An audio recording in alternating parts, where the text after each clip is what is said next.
The Women's Leadership Institute in the Auburn University College of Liberal Arts is pleased to present Leaders Educating Through Discussion. We hope you will take a moment after you watch our presentation to add your own voice to the dialogue on our website, auburn.edu/women's leadership. Yeah, just to start out, I wish my story was a little bit as clean-cut as some of the others, and I wish my experience here at Auburn had been a little bit more streamlined, but I had quite a few lessons to learn, and I'm hoping that some of you can benefit from these lessons, not really make the same mistakes. And then I'll tell you a little bit about how these lessons are helping me to really advance pretty quickly in my career and love what I do every single day.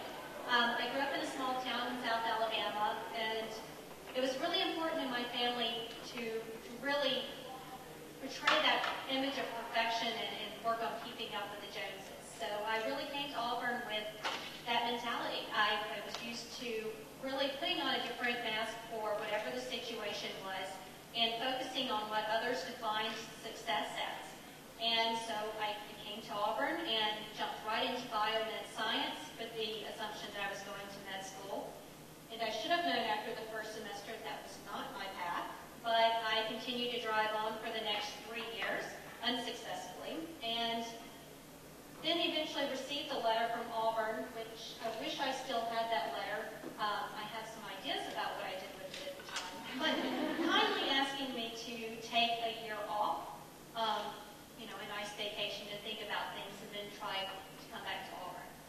Well, things were not going so well. I was definitely not happy. I was pretty lost. I was at this point, I was 22, really had no idea who I was. I focused so much on what others defined success as and what others had planned and really saw as accomplishment. I never had really stopped to think about what is it that I want to do? Who am I? What do I value? What does this mean for me? So lesson number 1, know when to call a loss a loss. If not, someone else will tell you when to call it a loss. Lesson number 2, I learned that it was okay to ask for help. That sometimes asking for help doesn't mean that you're broken and you're admitting defeat. It means that you know what you're doing and you know when to reach out to others who are more knowledgeable. Definitely something that is carried through day after day in my life and my career now. So I took that year off. I spent some time really exploring who I was, finding out what things mean to me and listening to that little inner voice, which is there if you listen. It will tell you what you want to do, what's meaningful to you, and what makes you happy. At the same time, I started working for a medical practice in medical billing and administration. Figured out this is what I love. I love being on the business side of medicine, and I'm actually pretty good at it. So I came back to Auburn after my year was up. I joined up with the AJ program here, fell in love with the curriculum, and all of a sudden, after being asked to take a vacation from Auburn, I'm really ranking at the top of the class. It makes a difference.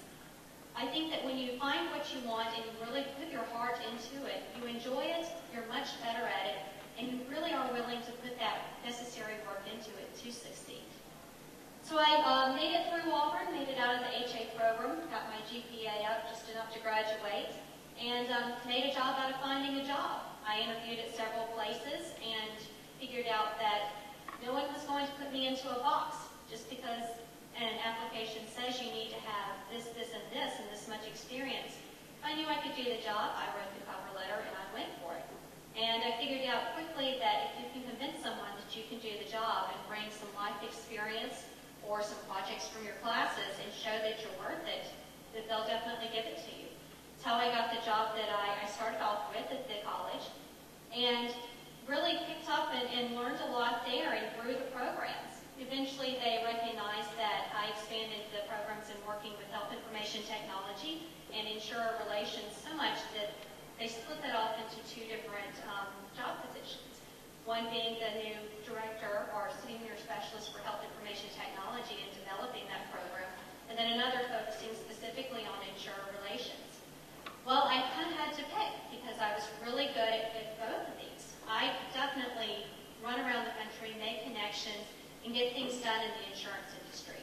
Definitely a lot of money in that area as well, but I didn't enjoy it. And I learned from the first time around, if you can't put your heart into it, it doesn't matter how good you are at doing that, you're not going to enjoy it, and you're eventually going to fizzle. You just can't keep that up. So I've taken on the role in health information technology and really putting all of my energy and effort into this, and I absolutely love it. I don't have formal training or background in that, but today I think we have absolutely no excuses when we can read textbooks on Google. I really have taken on this effort to really learn and teach myself a lot in the area. And I'm now sitting in an industry that's only about 20% women. In addition to that, not many are young women. So I really have to go in with all of my resources and all of the evidence behind me so that people really do pay attention and listen. You really have to prove that you know what you're talking about. And when you combine that knowledge with a passion for what you're doing, I've found out that it's pretty much unstoppable and you can do whatever it is that you want to. So I'm now pushing that forward and again stepping outside of those checked boxes. I've applied to Emory and going to be starting back to school to get my master's next year. I can guarantee you that I don't meet all of their requirements when you look back over my history here. But again, if you know what you want to do and you put your entire heart into it and you convince someone that you can do it, I think you should go for it and the opportunities are out there. So my advice to you would be to really build your resources, build your network, and be willing to put in the extra time, effort, and work. And